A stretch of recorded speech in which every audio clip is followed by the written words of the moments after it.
Previously, we have explored numerous instances of supernatural activity witnessed at Cannock Chase in Staffordshire, many of which are directly connected to Castle Ring, the remnants of an Iron Age fort at the heart of that region.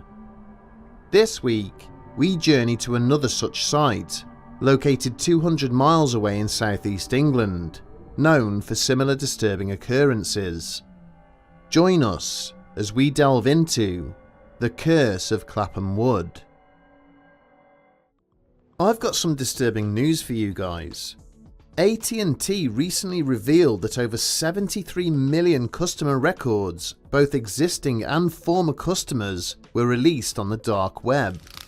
That means that even if you haven't used AT&T for years, you could still have sensitive information like your social security number exposed. They recommend those affected use strong passwords, monitor account activity, and consider credit freezes or fraud alerts from credit bureaus. This is why I recommend Aura, today's sponsor. They do all this for you. You don't have to download several different apps just because a company couldn't keep your data secure. Maybe you've never used AT&T before, but you're still at risk. United Healthcare was recently hacked, and their CEO said maybe a third of US citizens were affected by it. But if you sign up to Aura, you don't have to worry because Aura is always on, always doing the hard work and keeping you safe. A few other features I love are that Aura also automatically opts you out of data broker lists, gives you a VPN, antivirus, spam call protection, and identity theft insurance. It's time to stop assuming this type of thing won't happen to you and take action before it happens to you. You can go to aura.com/bedtime stories to start your 2-week free trial and see if you're at risk right now.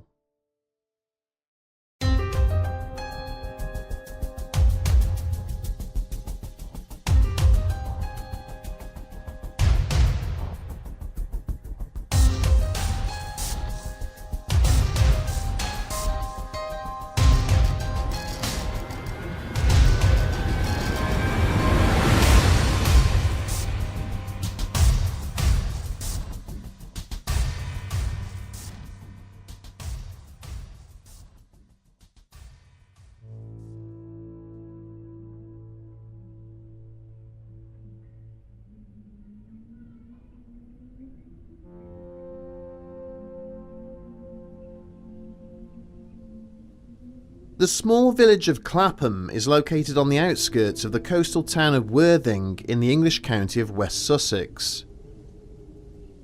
Historically, Clapham has led something of an unremarkable existence. Aside from a brief mention in the Domesday Book, it was largely overlooked, with no remarkable events to distinguish it from countless other villages which dot the surrounding countryside. However, this would change during the 1970s and 80s, following several suspicious deaths and mysterious incidents which would take place near the village. Some of these occurred in the vicinity of Chanctonbury Ring, an Iron Age heritage site that sits 8 miles to the northeast of the settlement. Others transpired within the heavily wooded area lying between the two locations, which would be the site of no less than 4 suspected murders. Crimes for which no person would ever be arrested nor imprisoned, and would remain unsolved to this very day. The first of these tragic occurrences was reported during the summer of 1972, and involved a local police constable by the name of Peter Goldsmith. The former soldier was based at Staining Police Station, and had arrived for work as normal on the morning of the 6th of June. His shift that day had been unremarkable, and upon its completion, the officer had changed back into his running gear and then set off for home. Several hours later, when Goldsmith had still not arrived back at his house, he was reported missing by his family, prompting an immediate and wide-ranging search. Over the next few days, using a helicopter and up to 10 tracker dogs, a team of 30 police officers combed the route between the police station and the constable's home. Despite having varied and expanded their search parameters several times, these officers were unable to find any trace of their absent colleague. It would not be until 6 months later, on the 13th of December, that the remains of the missing officer were eventually found. A dog walker discovered his body lying alongside a path, which led out from Clapham Wood in the general direction of Chanctonbury Ring. This would lead to awkward questions being asked of those who previously searched for him and had reportedly combed the same track and its surrounding area several times over. The officers in question maintained that the body of their colleague had not been there at that time and must have been placed there after the search operations had wound down. With the body of Peter Goldsmith having been too badly decomposed for the coroner to determine a cause of death, little further investigation into the matter was undertaken. 3 years later, another local resident would suddenly disappear under similarly mysterious circumstances. Leon Foster was a retiree who had told his wife he was going out into the woods that bordered the village as part of his daily exercise routine. As with PC Goldsmith, he too then failed to return home, but on this occasion, the body of the missing man would be discovered much quicker than before. 3 weeks after Foster had disappeared, a couple who were out searching for their horse stumbled across the body of an unidentified male. The clothing worn by this badly decomposed corpse would eventually identify it as that of the missing pensioner. But the pathologist who later examined the cadaver noted how there was no way for him to realistically determine a cause of death. The rate of decay was far in excess of what would have been expected for a body that had only been missing for a period of 3 weeks. This wording in his report would take on a somewhat haunting connotation, with the discovery of a similarly degraded body in November of 1981. Workers from the Wilton estate unexpectedly happened upon the naked body of a deceased female, whilst out acting as beaters for an annual pheasant shoot. It was eventually surmised that the woman was likely Jill Matthews, a patient suffering from mental health issues who had walked off into the woods 6 weeks prior. But once again, the doctor who had completed her post-mortem commented that he could not account for the advanced degree of decomposition. With the weather during the previous weeks having been unseasonably mild, no extreme conditions had been reported in the local area. Only weeks before this, the authorities had been stunned to receive a letter from a Canadian tourist who claimed to have discovered a fourth body lying in the woods. At his direction, the remains of the Reverend Harry Snelling were then located and recovered for further examination by the local police. The retired clergyman had been reported missing 3 years prior to this, after heading off on a lunchtime ramble through the woodland near his home. Once again, the officers who had previously overseen the search for him found themselves being summoned to explain their actions. The body of the dead priest had apparently been found lying out on open ground, which they had previously searched, with sniffer dogs and thermal cameras having seemingly failed to find any trace of him. These were issues for which the search teams could offer no logical explanation, besides an unknown third party having, for some reason, moved the remains back into the heart of the search area long after their actions had been concluded. For this reason, many local residents believe the remains of the neighbouring hill fort could be hiding a dark and murderous past, which has forever cursed the ground it sits upon. Whilst originally constructed as a military installation by Iron Age tribes, artefacts found at Chanctonbury Ring have suggested the site was used for other purposes. Items of pottery and foundation walls have revealed the existence of at least 2 Roman-era shrines, which were also built at the same location. Rumours of arcane rituals historically carried out at these temples have posited theories that some of these may have continued up to modern times. During the 1970s, the police were called to investigate a series of incidents involving local pets, reported to have gone missing within the boundaries of Clapham Wood. The first of these occurred in 1975, when a chow chow owned by the Love family slipped its lead whilst on a walk and ran off into the surrounding brush. Given the relatively small 47-acre size of the woodland, the family were confident they would soon be reunited with their beloved companion. But despite a significant amount of time spent searching for the 3-year-old dog, it was never seen again. Then, the following week, a local farmer by the name of Cornford reported that his border collie had managed to escape. Despite having always been an obedient animal, it too disappeared into the heart of the woodland, never to be seen again. Several weeks later, a dog walker named Rawlins lost track of her golden retriever for just a few minutes, only to later come across the animal in a state of extreme distress.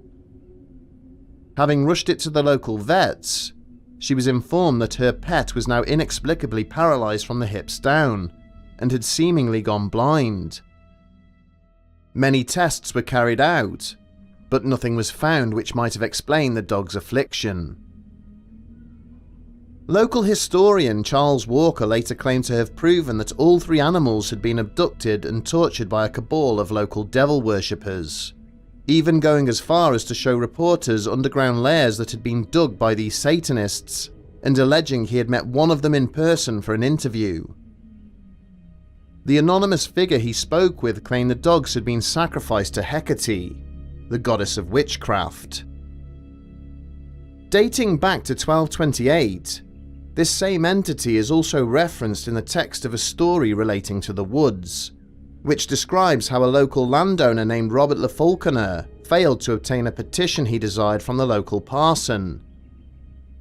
In anger at being denied his request, he is said to have invoked the name of the goddess in order to curse both the priest and his parish. It is this story that some believe has resulted in strange and sinister supernatural occurrences being reported at Chanctonbury Ring by those who have stayed there overnight. In 1966, members of a motorcycle gang attended the local police station to report having been attacked whilst they were camped out at the location.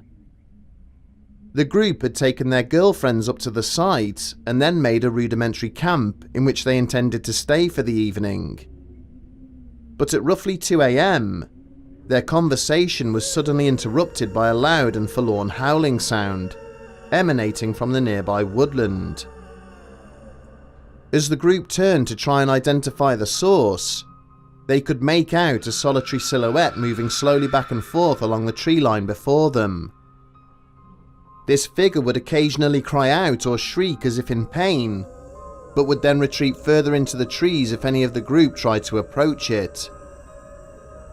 As they did so, the men stepping outside of the boundaries of the ring would suddenly double up in severe agony, with shooting pains lancing up and down their bodies. Whatever had affected the bikers then began to spread to the rest of their group, with some experiencing severe migraines and others succumbing to heavy vomiting. Eventually, as the menacing figure before them continued to stalk back and forth, the group fled for their motorbikes and headed away from the site as quickly as they could.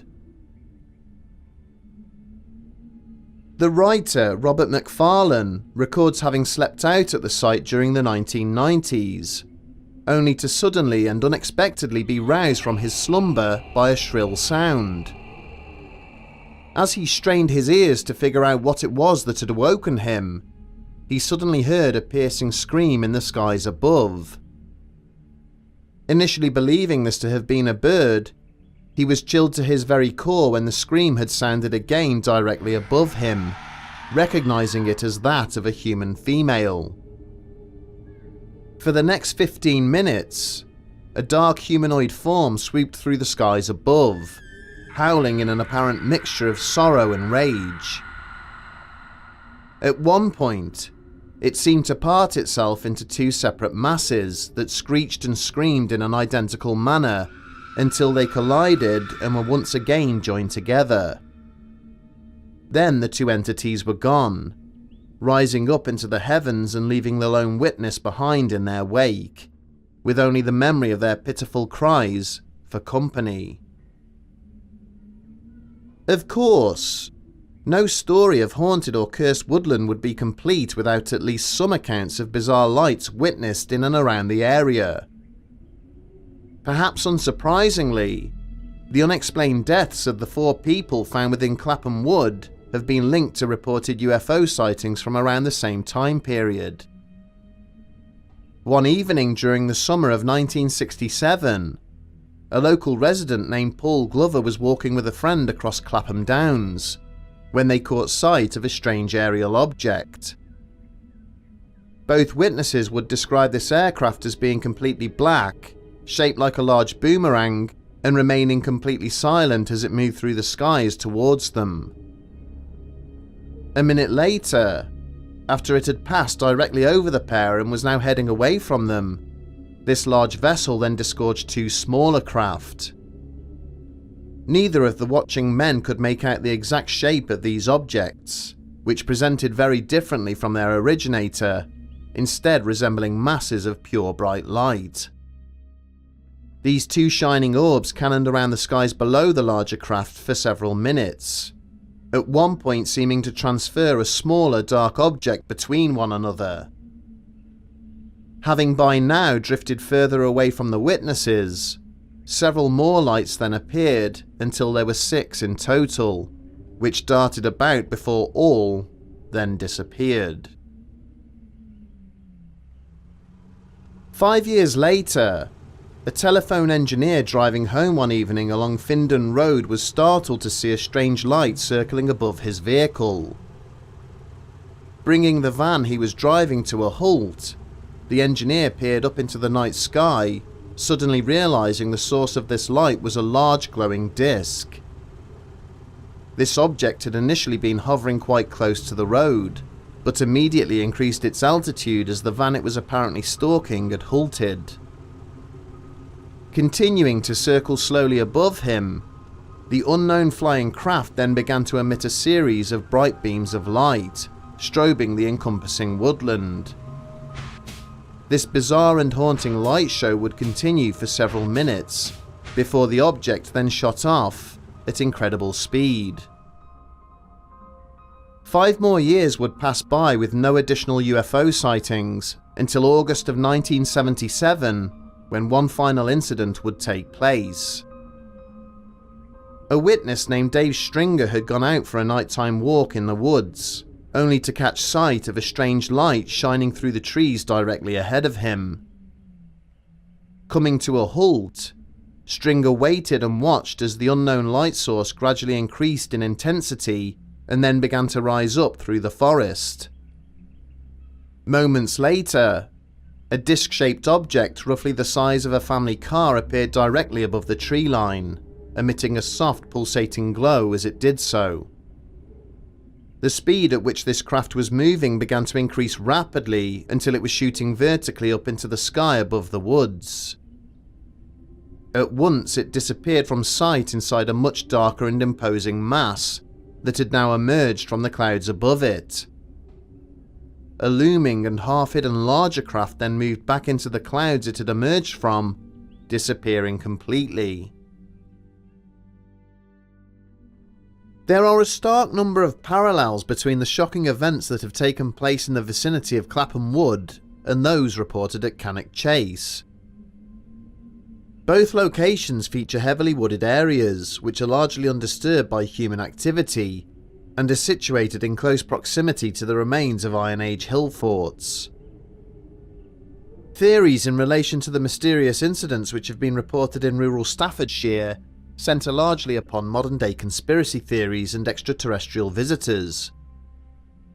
But this is largely not the case for Clapham Wood, where events appear to evoke a much older period in history, imbued with a distinctly more supernatural aura. Did past events at the Chanctonbury Ring unleash an ancient evil, which continues to inflict pain and suffering on the local populace many years into the future? Do the stories surrounding Hecate and witchcraft provoke the manifestation of sinister spirits and malevolent supernatural entities? Or is it simply a case of one or more disturbed individuals following a dark path? As both human and animal deaths continue to be reported within the bounds of this idyllic part of southern England, it appears that either theory might well be true. It appears this particularly haunting mystery, unlike many which we have previously examined, continues into the present day and may yet yield the evidence needed to solve it once and for all.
You're not even a little weirded out by this?